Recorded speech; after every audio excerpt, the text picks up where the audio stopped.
plant community, it's Colorful Friday.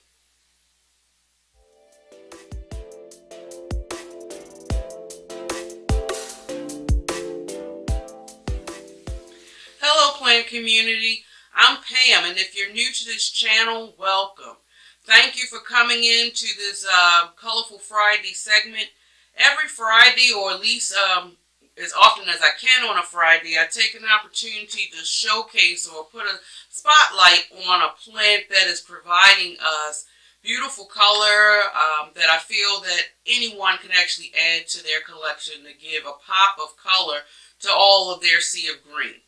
So let's just get into it. The plant of the week for this Colorful Friday session will be the string of rubies, aka ruby necklace, or string of pickles for obvious reasons, as you can see here.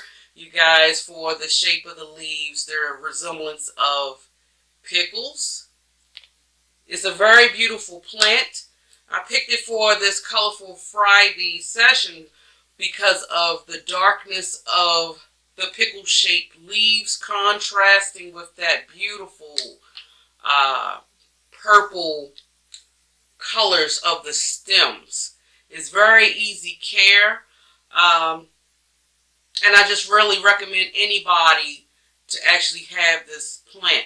Now, I don't have and this is a succulent, by the way, and I don't have very many succulents in my collection because succulents can be a little tricky as far as the lighting and the watering conditions. But for me, as far as this string of rubies, or I like to call it actually ruby necklace, it's been very easy care, almost like forget it and leave it and it will reward you. Now when I got this plant, I brought this plant actually, I say summer of last year. And it was in a 4-inch pot. So I actually brought 2 of them in a 4-inch pot and I combined it into this pot right here. And when I did put it in this pot, it wasn't even trailing, you guys. So almost a year, and it's given me all of this beautiful trail. And I love it. So let's just get into the care real quick, shall we? Now, as far as the soil, this plant of mine is pretty much, the majority of it is still in the original soil that it came in from the nursery, but I did have to add some soil in to fill in the pot. And what I did is I used cacti soil with probably 10% perlite. You want to have a very well draining soil. The root system for this particular plant is very delicate, so it wouldn't do very well in that heavy, wet soil. We're going to go into watering. I let this plant completely dry out, you guys. Completely dry out. And this is another reason why I would recommend this plant for new plant parent. It's such a good communicator to let you know when it actually needs water. Now, of course, I always recommend the first rule of thumb, and that's to actually use your index finger and stick your hand into the soil, or you can use your moisture meter to make sure that the soil is completely dry. But in this case, for me, I don't really have to do that because a telltale sign that this plant will definitely give you is if you take a look at the pickle-shaped leaves. They're nice and juicy. They're juicy and plump.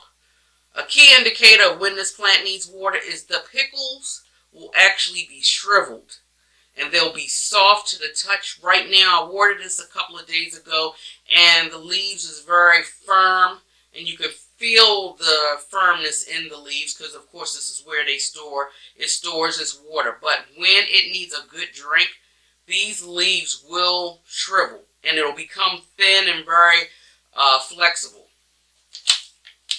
So this is why I would recommend, once again, to a new plant parent, it will be a great lesson to show you about the watering situation. And hopefully, if you go by what this plant is telling you, you will not overwater it. Now, as far as light, this plant really can actually take full sun, you guys, so it can actually take direct sun. The more light you give it, the more vibrant that purple stems will become. Now, keep in mind, if the more light you give this plant, along with any of your plants really, more light you give any plant, the more energy it uses. The more energy it uses, the more water it will need. So if you ever get this plant and you decide to put it into full sun, keep that in mind as far as your water regimen. Now for me, I have this hanging in my sunroom where it's getting two directional light sources. One from a east-facing window as well as my south-facing window. And it tends to love it. I'm not going to really put it in full shade because I don't feel that I really want to go through possibly trying to remember to water this plant possibly every other day. But right now where I have it at in my environment, I'm watering this plant probably between 7 to 10 days. Don't go with any timeline. Let the plant speak to you, and then you can come up or remember your own water regimen when it comes to this plant. Now, as far as pests, I haven't had any pests, knock on wood. Like I said, I've had it for almost a year now, and I haven't had any experience with pests, and it's probably due to the fact that I do let my plant completely dry out, and it's never really sitting in that heavy, wet, moist environment where it can potentially attract pests.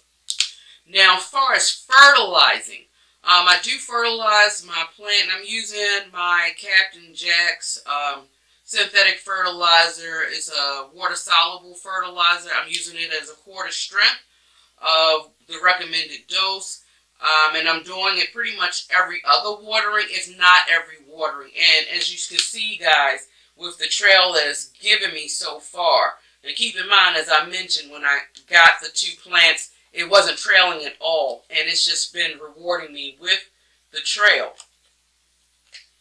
Now, another thing that this plant does, it does give you flowers. I'll try to provide a picture of what the flower looks like, but it's actually beautiful, very delicate. It reminds me of like a yellow, like daisy-like flower.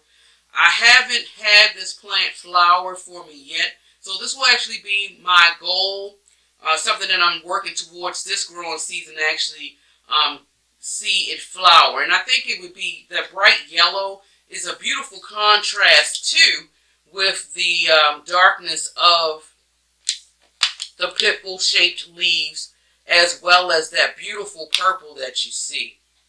It's a very stunning plant. I love it very much. I think that anybody could actually do very well in this collection, this particular plant type. Like I said, I don't have a lot of succulents in my collection because watering as well as sunlight can be tricky. But so far, so good. I haven't had any difficulties with this plant. I 100% recommend this for a new plant parent. So that's pretty much it, guys. It sums up for the Colorful Friday session. Let me know if you guys have this ruby necklace and what is your care tips in regards to making this baby thrive. Do you let it dry out? How much sun do you give it? Comment and share below. I appreciate that.